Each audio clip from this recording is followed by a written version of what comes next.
pertama yaitu Gubernur Jenderal van der Capellen pada tahun 1816 sampai dengan 1828. Van der Capellen merupakan pemerintah Hindia Belanda yang ke-41. Ia lahir di Utrecht pada tanggal 15 Desember tahun 1778 dan meninggal di De Biel pada tanggal 10 April tahun 1848. Masa pemerintahan Van der Capellen yaitu mulai dari tanggal 19 Agustus tahun 1816 sampai dengan 1 Januari tahun 1826. Beliau merupakan penguasa Hindia Belanda pertama yang berhasil memerintah setelah dikuasai oleh kerajaan Inggris selama beberapa tahun. Selama kepemimpinannya, Capellen berusaha menghadapi serangan Raffles yang saat itu menjabat sebagai Komisaris Jenderal Bengkulu. Saat itu, Raffles ingin menguasai di daerah Sumatera dan juga daerah Kalimantan. Capellen pernah membuat beberapa kebijakan, yakni pengurangan monopoli rempah-rempah dan juga pemberhentian pembayaran sewa tanah. Namun, hal tersebut menimbulkan protes dari kalangan ningrat pemilik tanah dan menjadi pemicu perang di Polodoro. Belanda merupakan salah satu negara bawahan dari Prancis. Pada tahun 1814, Inggris dan Belanda mengadakan sebuah pertemuan yang didasari atas kemenangan Inggris atas Prancis yang di bawah kepemimpinan Napoleon Bonaparte. Pada pertemuan tersebut, Inggris dan Belanda menghasilkan sebuah keputusan yang dikenal dengan Convention of London. Convention of London berisikan tentang kesediaan Inggris untuk menyerahkan kembali kekuasaan atas Hindia Belanda kepada Belanda.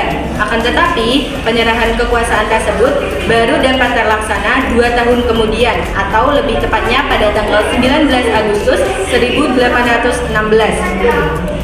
Dengan pihak dari Inggris yang diwakili oleh John Vendel sebagai pengganti Sir Thomas Comfort Raffles dan pihak dari Belanda yang dihadiri oleh 3 komisaris jenderal, yaitu Lord van der Capellen dan Buschkis. Pembahasan ketiga yakni kebijakan Van der Capellen. Berikut ini kebijakan Van der Capellen selama menjadi Gubernur Jenderal Hindia Belanda. 1. Kebijakan di bidang pendidikan.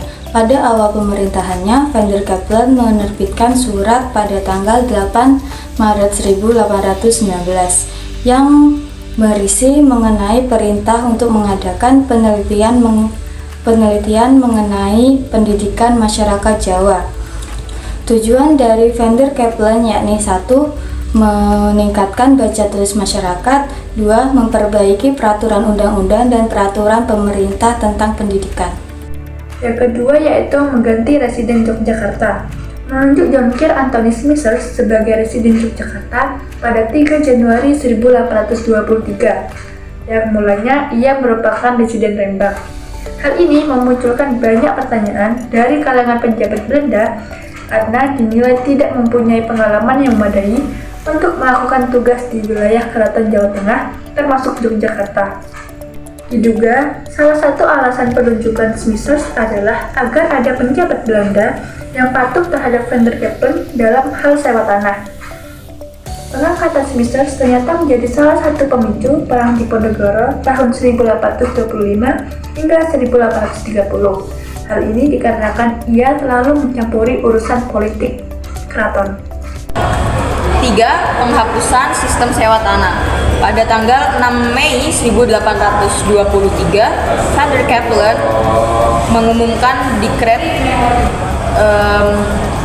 penghapusan sistem sewa tanah yang berisikan penetapan bahwa semua lahan yang berada di kawasan kerajaan yang telah disewa oleh orang Eropa dan Tionghoa harus dikembalikan pada pemilik semula selambat-lambatnya pada tanggal 31 Januari 1824. Dilengkapi oleh dekret berikutnya pada tanggal 20 Mei 1823 yang berisi tentang peraturan ketat perjalanan dan tempat orang-orang Tionghoa, Eropa, dan orang asing lainnya di Jawa, terutama di kawasan kerajaan. Hal itu memang terdengar mulia ya, tapi faktanya kebijakan tersebut justru menyengsarakan rakyat. Bahkan pada saat itu keraton pun kelabakan menghadapi dekret tersebut. Pasalnya mereka harus mengembalikan uang sewa kepada orang Eropa dan Tionghoa yang pernah menyewa tanah di sana, yang tentunya dalam jumlah tidak sedikit gitu.